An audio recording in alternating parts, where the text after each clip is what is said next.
মাহি রান্নাঘরে কাজ করছে। মাহিকে দেখে আজ খুব খুশি মনে হচ্ছে। মাহি খুশি থাকার কারণ হচ্ছে তার স্বামী নিলয়। নিলয় আজ বাড়িতে রয়েছে। নিলয় যেদিন বাড়িতে থাকে মাহি সেদিন ভালো ভালো রান্না করে নিলয়কে খেতে দেয়। তাই মাহি রান্নাঘরে রান্না করছে। এমন সময় পেছন থেকে জড়িয়ে ধরল নিলয়। মাহি ভালো করে বুঝতে পারছে নিলয় তাকে জড়িয়ে ধরেছে। মাহি বলল, পেছন থেকে জড়িয়ে ধরলে কি হয়েছে? আমি তোমাকে চিনতে পারবো না? তুমি আমার স্বামী নিলয়। তুমি যেখানেই থাকো না কেন আমি তোমাকে খুঁজে নিতে পারবো। নিলয় বুঝতে পেরেছে পেছন থেকে জড়িয়ে ধরে কোনো লাভ হয়নি। মাহি বুঝে ফেলেছে। নিলয় বলল, তুমি কি করে আমাকে চিনতে পারো বলো তো? তোমার নিঃশ্বাস পেলে আমি বুঝতে পারি। যদি কখনো নিঃশ্বাস বন্ধ হয়ে যায় তখন কি করবে? এমন কথা আর কোনোদিনও বলবে না। যদি তুমি কোনোদিনও এমন কথা বলে থাকো তাহলে কিন্তু খুব খারাপ হয়ে যাবে। ঠিক আছে, আর কখনো এমন কথা বলবো না। এমন কথা বলতে বলতেই দরজায় কলিং বেল। মাহি বলল, গিয়ে দেখো তো কে এসেছে। তারপর নিলয় রান্নাঘর থেকে বেরিয়ে আসলো। নিলয় দরজা খুলে দেখতে পেল তার শালী প্রিয়া অন্তর বেড়াতে এসেছে। নিলয়কে দেখে প্রিয়া বলল, দুলাভাই কেমন আছেন? আমি তো ভালো আছি, কিন্তু তোরা হঠাৎ কাউকে কিছু না বলে চলে এলি যে? অন্তর বলল, দুলাভাই আপনি আজকে বাড়িতে আছেন তার জন্যই তো চলে এলাম। কতদিন ধরে আপনার সাথে বসে আড্ডা দেওয়া হয় না, মন ভরে আড্ডা দিতে পারবো। নিলয় মনে মনে ভাবছে, আজ ছুটির দিন এসে আমাকে তোরা বিপদে ফেলে দিলি। ভেবেছিলাম বউকে নিয়ে একটু আনন্দ করব, সব আনন্দই তোরা মাটি করে দিলি। প্রিয়া বলল, দুলাভাই ঘরে ঢুকতে দেবে নাকি ঘরের বাইরে দাঁড় করিয়ে রাখবে? ঠিক আছে, ঘরের ভেতরে আসো। কিছু সময় পর ঘরের ভেতরে নিলয় মাহিকে জড়িয়ে ধরেছে। মাহি মনে মনে ভাবছে, আজ আমার বোন বাড়িতে এসেছে বলে আমার স্বামী অনেক বিপদে পড়েছে। আমার স্বামী যেদিন বাড়িতে থাকে সেজন্য আমাকে মুক্তি দেয় না। অনেক কষ্ট করে আমার স্বামীর কাছ থেকে আমার ছুটতে হয়। নিলয় বলল, তোমার বোন এসে আজ আমাদের বিপদে ফেলে দিয়েছে। মাহি বলল, এই তো একদিন থেকেই তো চলে যাবে। একটা দিন কি তুমি আমাকে ছেড়ে থাকতে পারবে না? তোমাকে ছেড়ে আমি 1 ঘন্টাও থাকতে পারবো না। একটু বোঝার চেষ্টা করো। আমার বোন যখন তখন ঘরের ভেতরে চলে আসতে পারে, তখন কিন্তু অনেক লজ্জায় পড়তে হবে। তাতে আমার কিছুই যা আসে না। এখন আমার তোমাকেই লাগবে। এই কথা বলে নিলয় মাহিকে জড়িয়ে ধরলো। ঠিক সে সময় ঘরের ভেতরে আসলো প্রিয়া। প্রিয়াকে দেখে নিলয় আর মাহি লজ্জা পেয়ে গেল। প্রিয়া বলল, দুলাভাই আজ তো আমরা বাড়িতে এসেছি, আজ তো একটু আপাকে ছেড়ে দেবে নাকি? আমরা চলে গেলে তো অনেক সুযোগ পাবেন। নিলয় তখন কোনো কথাই বলেনি, লজ্জায় মাথা নিচু করে বসে রইল। মাহি প্রিয়াকে ইশারা দিয়ে বলছে ঘর থেকে বেরিয়ে যেতে। প্রিয়া তো আর সহজে যাবার মেয়ে না। প্রিয়া তার দুলাভাইকে বলল, আমি কি দরজা বাহিরে থেকে লাগিয়ে দিয়ে যাব? মাহি বলল, তোকে কিন্তু এখন মারবো। ঠিক আছে, আমি আর তোমাদের ঝামেলা করতে চাই না। আমি ঘর থেকে বেরিয়ে যাচ্ছি, তোমরা তোমাদের বাকি কাজগুলো করে ফেলো। প্রিয়া তখন ঘর থেকে বেরিয়ে আসলো। নিলয় তারপর মাহিকে জড়িয়ে ধরলো। এদিকে ড্রয়িং রুমে বসে আছে মোমেন সাহেব। এমন সময় আসলো তার সহধর্মিনী পারুল আক্তার। মোমেন সাহেব পাশে বসলো। মোমেন সাহেব জিজ্ঞেস করলো, কি হয়েছে? অবেলায় তুমি আমার পাশে এসে বসলে। চলো না একটু ঘরে যাই, বাড়িতে ঘর ভরা মেহমান। আজ আমার ছেলে বাড়িতে রয়েছে। তোমার ছেলে যেদিন বাড়িতে থাকে তোমার বৌমাকে খুব হাসি খুশি দেখা যায়। আমার যখন যৌবন ছিল তুমিও তো ঠিক এমনটাই করতে। তুমি কি সব কিছু ভুলে গেছো?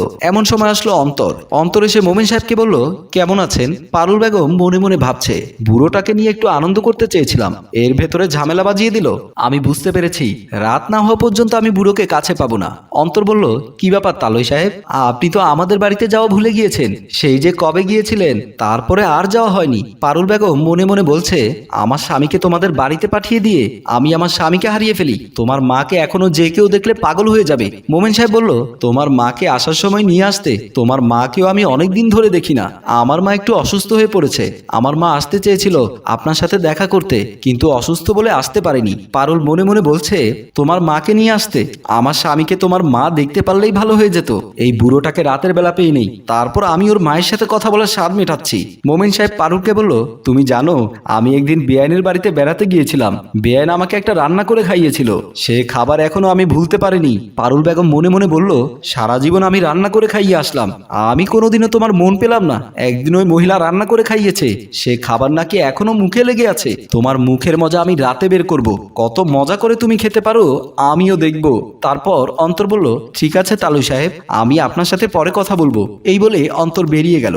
তারপর পারুল বেগম মোমিন সাহেবের দিকে রাগ করে তাকিয়ে রইল। মোমিন সাহেব বুঝতে পারলো অন্তরের মায়ের কথা শুনে পারুল রাগ করেছে। তারপর পারুলকে যখন ধরতে যাবে পারুল বেগম রাগ করে চলে গেল। মোমিন সাহেব মনে মনে বলছে, আজ মনে হচ্ছে রাতের বেলা খেলা জমবে, উইকেট আজকে আমাকেই ফেলতে হবে, 4-6-এর বন্যা বসিয়ে দেব। এ কথা বলে একটা হাসি দিয়ে দিল। আর মাহি তাদের কাজ শেষ করে মাহি গোসল করার জন্য ওয়াশরুমের ভেতর ঢুকছে। মাহির পেছন পেছন নিলয় ঢুকে পড়ল। মাহি বলল, তুমি আবার ভেতরে আসলে কেন? এত সময় তোমাকে আদর করে আসলাম, তোমার মন ভরেনি? এখন তো আমাকে গোসল করতে দাও, বাড়িতে মেহমান এসেছে, তাদের জন্য রান্না করতে হবে। তোমাকে আদর করে আমার মন ভরেনি, আমি তোমাকে আরো আদর করতে চাই। মাহি তখন বুঝতে পারলো শত চেষ্টা করেও নিলয়ের কাছ থেকে বাঁচা যাবে না। তারপর নিলয় আর মাহি ওয়াশরুমের ভেতরে আদর করতে লাগলো। দুজন দুজনকে যতই ভালোবাসুক, যতই আদর করুক না কেন, এদের মন কখনোই ভরে না। রাত হলে মোমিন সাহেব ঘরের ভেতরে বসে শরীরে তেল মাখছে। এমন সময় ঘরের ভেতরে আসলো পারুল আক্তার। পারুল আক্তার দেখতে পেল মোমিন সাহেব তার শরীরে তেল মাখছেন। পারুল আক্তার মনে মনে ভাবছে, কজুর আবার সোজা হয়ে শোয়ার সাথ জেগেছে। আমি বুঝতে পেরেছি আজ রাতে আমার ঘুম হবে না। এমন সময় মোমিন সাহেব বলল, দূরে দাঁড়িয়ে থেকে কি দেখছো? কাছে আসো, কাছে না আসলে বুঝতে পারবে কি করে আজ আমি কতটা বীরপুরুষ হয়ে গেছি। পারুল বেগম বলল, আমি আজ রাতে তোমার সাথে ঘুমাবো না। আমি ভাবছি এখান থেকে একটা খেতার বালিশ নিয়ে বাইরে ঘুমাবো। বাঘ যখন হরিণ শিকার করতে আসে অর্ধেক রাস্তা থেকে বা কখনো খালি হাতে ফিরে যায় না।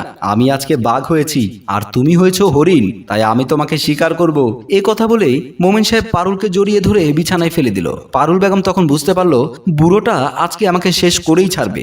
তারপর পারুল বেগম আর মোমিন সাহেব খাটের উপরে খাট কাঁপিয়ে যাচ্ছে। এমন সময় ওয়াশরুমে যাওয়ার জন্য বেরিয়ে আসছিল অন্তর। অন্তর দরজার ফাঁক দিয়ে এইসব দেখে ভাবতে লাগলো, এই বুড়ো বয়সে তারা কত রোমান্স করে যাচ্ছে, অথচ আমি এত সুন্দর একটা বউ পেয়ে আমি আমার বউয়ের দিকে একটু ফিরেও তাকাই না। না, আমি আমার বউকে গিয়ে এখনই আদর করব। তারপর অন্তর সেখান থেকে চলে যায়। রুমের ভেতরে মোমিন সাহেব আর পারুল আক্তার রোমান্স করে যাচ্ছিল। অন্তর ভেতরে এসে দেখতে পেল প্রিয়া ঘুমিয়ে আছে। অন্তর প্রিয়াকে জড়িয়ে ধরলো। অন্তর প্রিয়াকে জড়িয়ে ধরেছে, এটা প্রিয়া স্বপ্ন মনে হলো। প্রিয়া বলল, তুমি আমাকে জড়িয়ে ধরলে? অন্তর বলল, আমি তোমার সাথে অনেক অন্যায় করেছি, এখন থেকে আমি তোমাকে ভালোবাসবো, তোমার কাছাকাছি থাকবো। প্রিয়ার মন খুশিতে ভরে গেল। প্রিয়া এতদিন এই আশাতেই ছিল কখন অন্তর এসে প্রিয়াকে ভালোবাসার কথা বলবে। তারপর প্রিয়া অন্তরকে বলল, স্ত্রীকে খুশি করার জন্য দামি গয়না বা বস্তা বস্তা টাকা লাগে না, একটু সময়, একটু যত্ন, একটু ভালোবাসা, একটু ভালো ব্যবহারই যথেষ্ট। তারপর অন্তর কোনো কথা না বলে প্রিয়াকে জড়িয়ে ধরে আদর করতে লাগলো। অনেকদিন পরে দুজনকে অনেকটাই খুশি লাগলো। গল্পটি আপনাদের কেমন লেগেছে? যদি গল্পটি ভালো লাগে তাহলে লাইক, কমেন্ট, শেয়ার করে আমাদের সাথেই থাকুন। ধন্যবাদ।